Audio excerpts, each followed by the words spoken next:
Hello students, welcome to all of you. Today we will see change the voice. Dear students, change the voice have two kinds. Change the voice के दो प्रकार होते हैं. First is the active voice and second is the passive voice. Now we will see what is the active voice and how you can identify the active voice. Active voice, it means the subject is the doer of the actions. यहाँ पर जो है subject मतलब कर्ता, जो कर्ता होता है उसके द्वारा doer मतलब कार्य को करने वाला, उसे कहते हैं doer. तो यहाँ पर subject जो है, कर्ता जो है, वह कार्य को करता है. Rather the action is done to the subject. यहाँ पर जो एक्शंस है, जो क्रिया होती है, वो क्रिया सब्जेक्ट के द्वारा की जाती है. तो इसमें कर्ता अर्थात सब्जेक्ट द्वारा क्रिया किया जाता है, अर्थात सब्जेक्ट कर्ता जो होता है वह एक्टिव होता है, सक्रिय होता है, इसीलिए इसे एक्टिव वॉइस कहा जाता है. See how you can identify कि our tense is a active voice or the passive voice. See the sentence. The cow ate the corn. यहाँ पर जो स्टार्टिंग में आया है वो हमारा है subject, the cow. What is the verb? Ate. Ate यहाँ पर verb है. Eat, ate, eaten. वर्ब का सेकेंड फॉर्म है. और वर्ब के ठीक बाद जो आता है वो हमारा होता है object. See, who ate the corn? अब कौन खाता है? We get the answer cow. It means जब हम who से क्वेश्चन पूछ रहे हैं तो who से क्वेश्चन पूछने पर हमें सब्जेक्ट जो है वो एज अ आंसर मिल रहा है, the cow. It means the action is done by the subject. जो एक्शन हुआ है वो सब्जेक्ट के द्वारा हुआ है. तो जब भी हमारा सब्जेक्ट जो शुरुआत में है दैट इज योर सब्जेक्ट, तो जब भी हमारा सब्जेक्ट जो है वो डूअर होगा, वो वर्किंग होगा, वो सक्रिय होगा, on that time it's our active voice. Easily you can identify active voice and passive voice. Now we will see passive voice. How you identify the passive voice? See students, passive मतलब होता है निष्क्रिय. Active का opposite होता है passive. तो the subject is not the doer of the action. यहाँ पर सब्जेक्ट जो है यह क्रिया नहीं करता है. एक्शन इट मीन्स क्रिया. इट मीन्स सब्जेक्ट के द्वारा कोई भी क्रिया नहीं की जाती है. जो भी क्रिया होती है यहाँ पर ऑब्जेक्ट के द्वारा होती है. तो इसमें सब्जेक्ट मतलब होता है कर्ता, जो कार्य को करता है उसे कहते हैं कर्ता. तो इसमें सब्जेक्ट कर्ता द्वारा क्रिया नहीं किया जाता है, अर्थात जो सब्जेक्ट होता है वह निष्क्रिय होता है, वह पैसिव होता है. So that we can call it a passive voice. इसलिए इसे जो है हम कहते हैं passive voice. See how we can identify the passive voice. See the sentence. The corn was eaten by the cow. अब यहाँ पर the corn is the subject. Was eaten. अब यहाँ पर टेंस के अकॉर्डिंग हमने इसको was eaten लगा दिया, वर्ब का third form. Always mind that जब भी हम एक्टिव से पैसिव वॉइस बनाते हैं तो हमेशा वहाँ पर वर्ब का थर्ड फॉर्म ही आता है. एंड आफ्टर दैट जब भी हम सब्जेक्ट को ऑब्जेक्ट की जगह लाते हैं तो वहाँ पे बाय लगा के द काउ. लेकिन यहाँ पर ये हमारा क्या हो गया, ऑब्जेक्ट की जगह पर आ गया, तो इसलिए हम इसको ऑब्जेक्ट लिखेंगे द काउ. तो the corn was eaten by the cow. अब देख रहे हो कौन क्या ईट खाने की क्रिया कर सकता है? अब कौन तो कुछ नहीं खा सकता है, तो इसलिए ये हमारा जो है ये हमारा हो गया पैसिव वॉइस। तो the corn was eaten by the cow. See the rules of the changing the active voice to passive voice. जब आप जो है एक्टिव वॉइस से पैसिव वॉइस में चेंज करने जाते हो तो क्या रूल्स आपको माइंड में रखना है? सी, सबसे पहले ऑब्जेक्ट कर्म को सब्जेक्ट कर्ता की जगह लाते हैं। इट मीन्स जो ऑब्जेक्ट है उसे हम सब्जेक्ट की जगह लाते हैं। जैसे आपने इस सेंटेंस में देखा the cow at the corn. अब यहाँ पे द कॉर्न जो है वो ऑब्जेक्ट था, तो ऑब्जेक्ट को हमने सबसे पहले कहाँ लेकर आए? सब्जेक्ट की जगह। तो यहाँ पर सब्जेक्ट की जगह हमने लिख दिया, ऑब्जेक्ट की जगह सब्जेक्ट को लेकर आए, तो यहाँ पर हमारा सब्जेक्ट हो गया कौन। इसके बाद दूसरा स्टेप ध्यान में रखना है आपको कि सब्जेक्ट कर्ता के पहले बाय लगाते हैं और उसमें वर्ब का टेंस के अनुसार हम परिवर्तन करते हैं, जो कि आपको जब चेंजिंग करना सिखाया जाएगा तो उसमें हम देखेंगे कि टेंस के अकॉर्डिंग ये जो है, जैसे वॉज इटन, अब यहाँ पे पास्ट था इसलिए हमने वॉज इटन लगाया, प्रेजेंट होता तो इज एम आर इटन लगाते।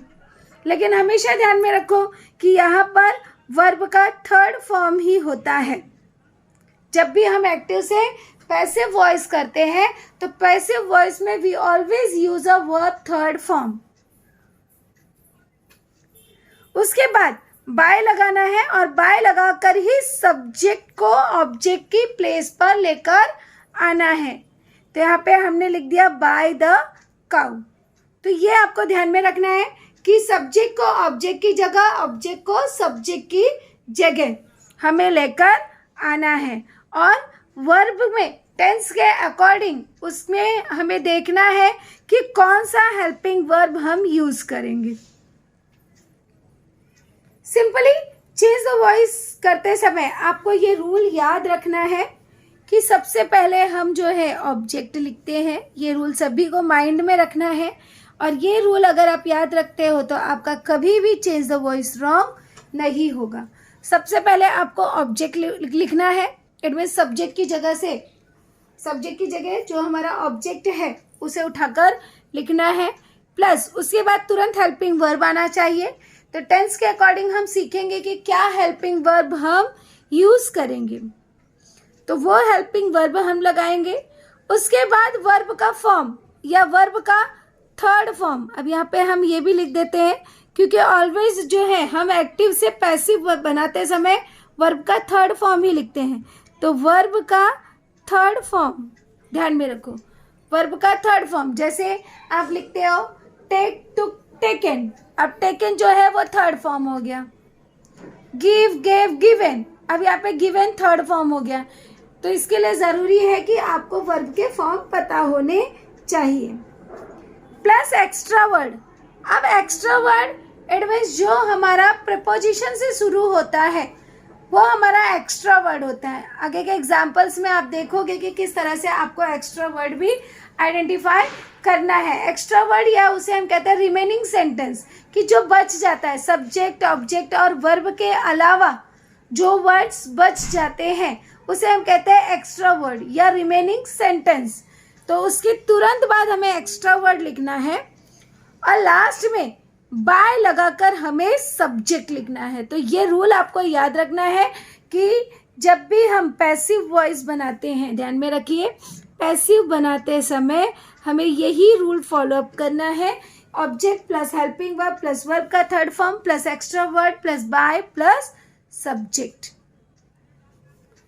सी अनदर थिंग, और आपको एक चीज माइंड में रखना है, जब आप एक्टिव से पैसिव बनाते हो तो सब्जेक्ट जब ऑब्जेक्ट की जगह आता है तो उसमें कुछ परिवर्तन होते हैं, या ऑब्जेक्ट जो है वो सब्जेक्ट की जगह आता है तो उसमें कुछ परिवर्तन होते हैं, जिसमें से मेन ये 7 है जिसमें चेंजेस देखने के लिए हमें मिलता है। जैसे सब्जेक्ट की जगह पर अगर आई है तो उसे हम जब ऑब्जेक्ट की जगह लेकर जाएंगे तो मी हो जाएगा। और अगर ऑब्जेक्ट की जगह मी है और हम उसे सब्जेक्ट की जगह लेकर आ रहे हैं तो आई हो जाएगा। ध्यान में रखना, आई का मी का आई। ही है तो ही का हिम का ही।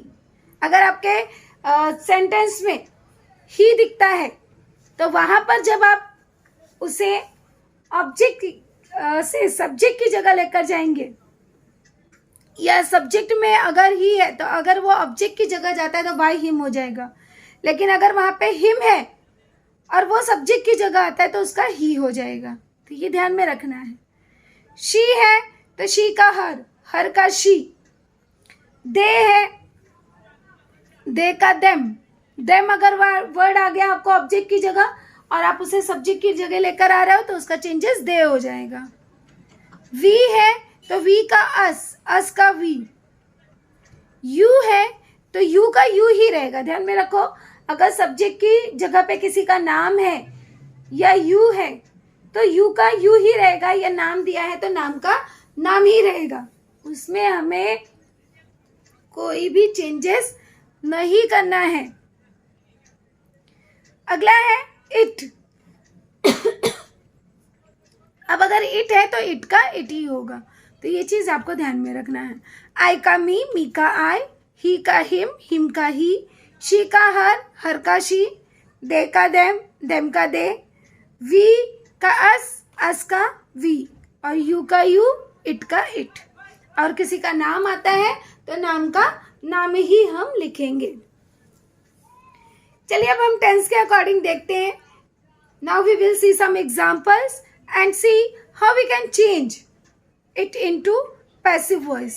और हम देखेंगे कि कैसे जो है हम उसे पैसिव वॉइस में चेंज करते हैं। सी स्टूडेंट्स, एक्टिव वॉइस में अगर आपको सेंटेंस जो है इस तरह का दिया है, ये चीजें आप देखते हो तो इजीली यू कैन आइडेंटिफाई कि ये जो है हमारा सिंपल प्रेजेंट टेंस है। इसीलिए 9th में आपको कहा गया था कि सबसे पहले आप टेंस जो है वो प्रॉपर आइडेंटिफाई करना सीखो और चेंज करना सीखो। Then you can easily do the voice. आप आसानी से वॉइस चेंज कर सकते हो। सी, जब भी हमारा सब्जेक्ट प्लस वर्ब का फर्स्ट फॉर्म होता है या वर्ब के फर्स्ट फॉर्म में यस और यस होता है प्लस ऑब्जेक्ट होता है तो easily you can identify that कि ये हमारा सिंपल प्रेजेंट टेंस है, क्योंकि वहां पर आपको लिखकर नहीं आएगा कि ये सिंपल प्रेजेंट टेंस है। जैसे अब यहाँ पे एग्जाम्पल आपको दे दिया, fruiting trees attract many birds. Now you have to identify it. आपको खुद से आइडेंटिफाई करना है कि ये कौन सा टेंस है और कौन सा रूल हम लगाएंगे, क्योंकि अभी तो आप एक पढ़ रहे हो, लेकिन बाद में जो है आप जब सारे चेंज द वॉइस पढ़ लोगे तो on that time you will confuse. आप उस टाइम जो है कंफ्यूज होगे कि which rule we have to follow, कौन सा रूल हमें लगाना है। So that simply you have to understand which kind of tense, कि वो कौन सा टेंस है। And now after that you have to apply the rules of it. उसके बाद आपको उसका रूल्स लगाना है। अब यहाँ पे देखिए, जब हमारा सिंपल प्रेजेंट टेंस का होता है, मतलब इस टाइप का सेंटेंस होता है, तो ऑन दैट टाइम ऑलरेडी मैंने कहा कि पैसिव लिखते समय आपको ऑब्जेक्ट लिखना है। ऑब्जेक्ट के बाद हेल्पिंग वर्ब। अब इट मीन्स अगर वर्ब का फर्स्ट फॉर्म प्लस यस और यस देखते हो तो आपको वहां पर is am are helping verb लगाना है। ध्यान में रखना, सिंपल प्रेजेंट टेंस होता है तो उसमें हम हेल्पिंग वर्ब क्या लगाते हैं, इज एम आर। और पहले ही मैंने कहा कि वर्ब का थर्ड फॉर्म होता है तो हम वर्ब का थर्ड फॉर्म लगा देंगे। उसके बाद एक्स्ट्रा वर्ड अगर आया है तो लिखेंगे, नहीं आया है तो नहीं लिखेंगे। और एक्स्ट्रा वर्ड हमेशा हम प्रीपोजिशन से आइडेंटिफाई करते हैं, जैसे इन, ऑन, फॉर, ऑफ, टू, ये सबसे जो शुरू होता है तो वो हमारा होता है एक्स्ट्रा वर्ड। उसके बाद हम बाय लगाकर सब्जेक्ट लिखते हैं। अब हम एग्जाम्पल में देखेंगे कि कैसे हम इसे चेंज करेंगे। See, that is your sentence, fruiting trees attract many birds. तो देखिए, जैसे ही आपको मिलता है क्वेश्चन तुरंत आपको आइडेंटिफाई करना है। अब फ्रूटिंग ट्रीज, अब ये पूरा हमारा फ्रूटिंग ट्रीज, ये हमारा क्या हो गया, सब्जेक्ट। अट्रैक्ट वर्ब का फर्स्ट फॉर्म। मेनी बर्ड्स, अब ध्यान में रखना वर्ब के ठीक बाद जो आता है वो ऑब्जेक्ट है और एक्स्ट्रा वर्ड हमेशा लास्ट में होता है। अब यहाँ पे एक्स्ट्रा वर्ड कुछ भी नहीं है, तो ये हमारा हो गया ऑब्जेक्ट। ओके स्टूडेंट्स, अब हमने ढूंढ लिया ये हमारा सब्जेक्ट, ये वर्ब का फर्स्ट फॉर्म और ये हमारा ऑब्जेक्ट। अब हमें क्या करना है, इसको चेंज द वर्ड्स करना है। तो सबसे पहले देखेंगे पैसिव में कैसे करेंगे, ऑब्जेक्ट। तो ऑब्जेक्ट क्या मिला, मेनी बर्ड्स। तो here we write many birds.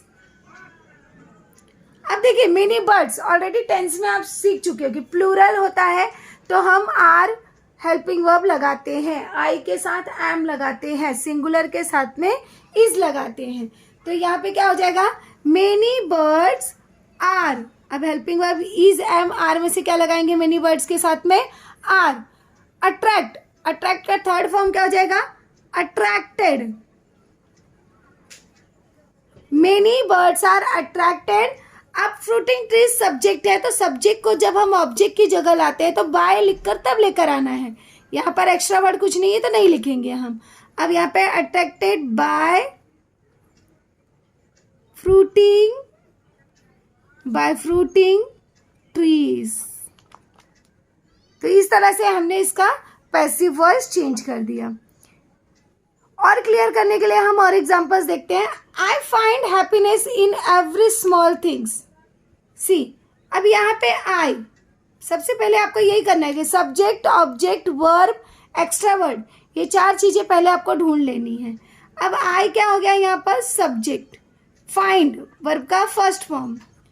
अब इसके तुरंत बाद आया हैप्पीनेस, तो ये हो गया ऑब्जेक्ट। अब देखो इन आया, इन से शुरू हुआ है तो ये हमारा हो गया extra word. In, on, upon, between, ये सब जितने भी प्रीपोजिशन वर्ड हैं, आपने पहले पिछली कक्षाओं में प्रीपोजिशंस पढ़े होंगे, तो प्रीपोजिशन से जो भी शुरू होता है वो सब हमारा एक्स्ट्रा वर्ड है। अब देखिए इसका चेंजेस कैसे करेंगे। सबसे पहले हम क्या लिखेंगे, ऑब्जेक्ट, क्योंकि रूल में क्या बताया गया है, यहाँ पे रूल में आपको बताया गया पहले ऑब्जेक्ट लिखना है। तो ऑब्जेक्ट क्या हमारा, हैप्पीनेस। तो यहाँ पर हम लिख देंगे हैप्पीनेस। अब हैप्पीनेस के साथ में क्या लगाएंगे, इज एम आर। तो हैप्पीनेस इज। फाइंड का पास्ट टेंस, फाइंड का थर्ड फॉर्म हो जाएगा फाउंड। Find, found. तो यहाँ पे हैप्पीनेस इज फाउंड, उसके बाद एक्स्ट्रा वर्ड लिख देंगे, is found in every small things. Happiness is found in every small things by. अब देखो आई को हम ऑब्जेक्ट की जगह लेकर आएंगे। तो मैंने पहले ही बताया था, जैसे यहाँ पे रूल में आपको बताया था कि आई अगर ऑब्जेक्ट की जगह जाता है पैसिव वॉइस में तो मी हो जाता है। तो यहाँ पर आई का क्या हो जाएगा, बाय, आई का मी हो जाएगा। तो यहाँ पे हम लिख देंगे बाय मी। इसी तरह से हम अगला देखेंगे, शी पुट्स करेज इन अस। अब यहाँ पे what is the subject, she, ये हमारा क्या हो गया, सब्जेक्ट। पुट्स, अब पुट्स क्या है, वर्ब का फर्स्ट फॉर्म है जिसमें यस और यस लगा है।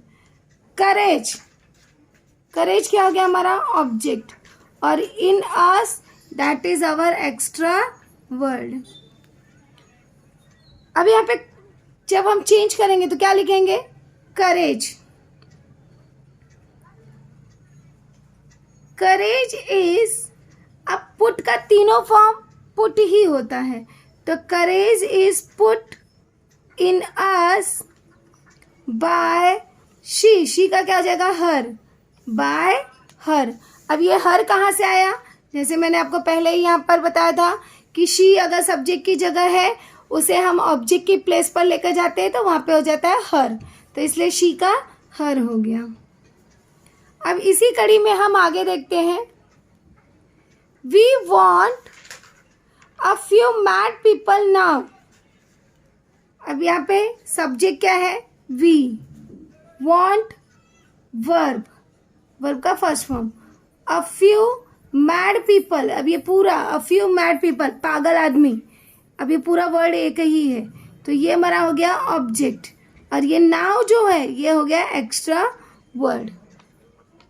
अब जब हम इसको चेंज करेंगे तो कैसे लिखेंगे? A few mad people, a few mad people, अब पीपल है प्लूरल है तो यहाँ पे आर लगाएंगे। A few mad people are, want का थर्ड फॉर्म हो जाएगा वांटेड, उसके बाद extra word wanted now by, we का हो जाएगा us, by us. A few mad people are wanted now by us. इसी तरह से यहाँ पर अगला देखेंगे, the wind makes trees to dance, the wind that is our subject, makes verb का first form, trees object, to dance, अभी to जो है ये प्रीपोजिशन है, तो ये हमारा हो गया एक्स्ट्रा वर्ड। अब जब चेंज करेंगे तो कैसे लिखेंगे? सबसे पहले हम ऑब्जेक्ट लिखेंगे ट्रीज, अब ट्रीज के साथ में इज एम आर में से क्या लगाएंगे? आर, तो ट्रीज आर, मेक का थर्ड फॉर्म हो जाएगा मेड, ट्रीज आर मेड, अब उसके बाद एक्स्ट्रा वर्ड लिखेंगे made to dance by the, अब विंड जैसा आया है वैसे ही लिख देंगे बाय द विंड, तो the trees are made to dance by the wind. See ahead. अब इसी तरह से हम और कुछ एग्जांपल्स देखेंगे, जैसे यहाँ पे दिया है he learns the truth the harsh way, अब यहाँ पे he is the subject, learns, अब यहाँ पे लर्न्स क्या है हमारा? लर्न वर्ब का फर्स्ट फॉर्म, लर्न क्या है? वर्ब का first form. The truth, the truth object, the harsh way, अब यहाँ पे दो ऑब्जेक्ट हैं, तो यहाँ पर हम इसे एक ऑब्जेक्ट को ऑब्जेक्ट में ले लेंगे और दूसरा एक्स्ट्रा वर्ड में ले लेंगे। अब पहले क्या लिखेंगे? द ट्रूथ, पहले हम ऑब्जेक्ट लिखेंगे द ट्रूथ इज लर्न, इसका लर्न का क्या हो जाएगा? Learn, the truth is learn the harsh way, the harsh way by he का हो जाएगा हिम, तो the truth is learn the harsh way by him. इसी तरह से आगे है इट प्लीजेस टेस्ट वर्ड, अब यहाँ पे सब्जेक्ट क्या है? इट, प्लीजेस वर्ब और टेस्ट वर्ड ऑब्जेक्ट, तो पहले हम क्या लिख देंगे? ऑब्जेक्ट, टेस्ट बर्ड, अब टेस्ट बर्ड्स, तो टेस्ट बर्ड्स आर, प्लीज का हो जाएगा प्लीजेड, तो यहाँ पे हो जाएगा प्लीज्ड बाय, अब इट का इट ही होता है, test birds are pleased by it. अगला है these food items affect our health, अब दीज फूड आइटम्स ये पूरा हमारा सब्जेक्ट है,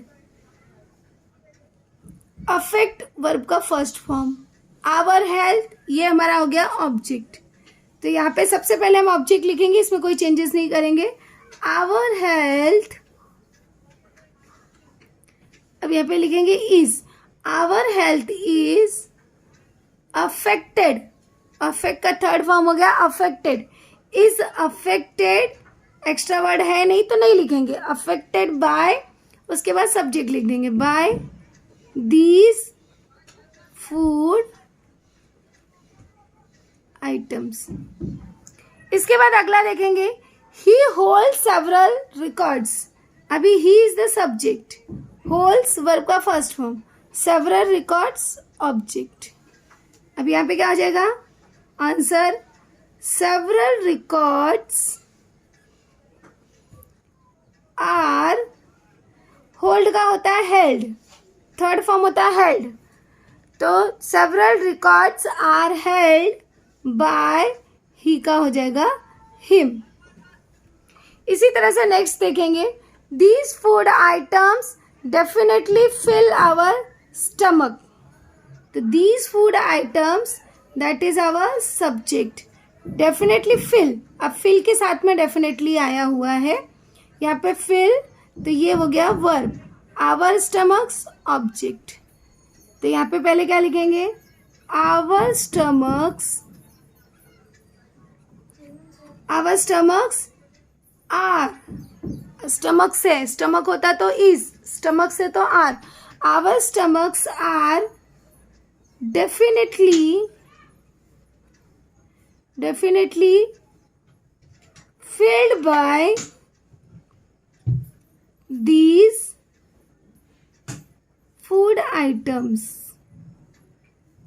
So in this way you can easily change the voice of the simple present tense. is, am, are helping verb use करके आप जो है simple present tense का change the voice, it means active to passive, you can change it.